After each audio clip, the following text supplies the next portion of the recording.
There are nearly 195,000 people with over $1 million in their retirement account. They're not entrepreneurs, not business owners, not necessarily people with advanced degrees and impressive CVs. They are ordinary federal employees with regular salaries. And by the end of this video, you'll know exactly how they did it and how you can do it too, no matter what you do for a living.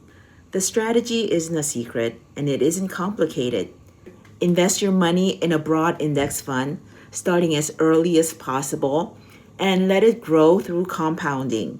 That's it. It's one of the most talked about pieces of financial advice on YouTube, yet somehow it still doesn't stick for most people. So today I'm going to show you real examples, explain exactly what these people did differently, and show you the mistakes that are costing people hundreds of thousands of dollars for their retirement. Now, I'm not a financial advisor giving you a theory. I know this works because I retired several months ago after reaching financial independence as a federal employee myself. The examples I'm about to show you come from federal employees who posted their TSP account balances on Reddit. If you're unfamiliar with TSP, which stands for Thrift Savings Plan, it's simply the federal government's version of a 401k plan. Now here are some real TSP millionaire posters. A 42-year-old who has been investing for 20 years, a 45-year-old who has been investing for almost 21 years, a 46-year-old who has been investing for 20 years, a 47-year-old who has been investing for 25 years, another 47-year-old who has been investing for 24 years, and a 48-year-old who has been investing for 18 years. Again, the TSP works very much like a 401k, so what you learn here will apply whether you work for the government or a private company. A 2018 article from Federal News Network on TSP Millionaires found that outside of a small number of political appointees, most of these millionaires are just rank-and-file civil servants. Case in point, here's a post from a millionaire who's a mailman.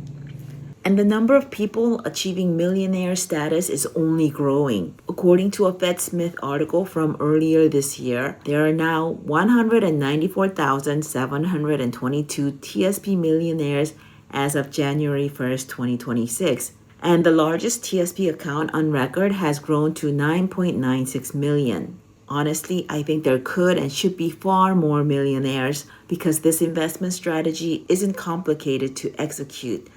The problem isn't difficulty, it's that most people just don't know how they should be investing. Let's look at what happens in practice when someone doesn't follow it. Here's someone who's been contributing to their retirement plan for 17 years, yet their balance is just $54,581.59.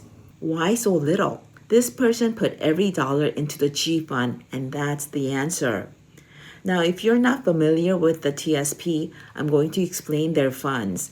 But first, here's how others who invested for roughly the same amount of time or even fewer years got wildly different results. 17 years of contributing in C, S, and I funds, a millionaire. 16 years of contributing, a millionaire. 15 years of contributing, a millionaire. 14 years of contributing in C, S, and I funds, a millionaire. Although only 2 of these folks have identified the funds they're invested in, I am willing to bet that all of them are heavily invested in the C fund. So here's a quick description of the TSP funds that were mentioned in the posts shown. And your 401k plan should have equivalent fund options. By the way, the TSP plan has other funds that are not included on this slide. C fund tracks the S&P 500. S fund invests in smaller U.S. companies. So C and S together give you the entire U.S. stock market. I fund invests in international stocks for diversification outside the U.S. And then there's the G fund, which invests in U.S. treasuries. You can think of the G fund as a very safe cash equivalent.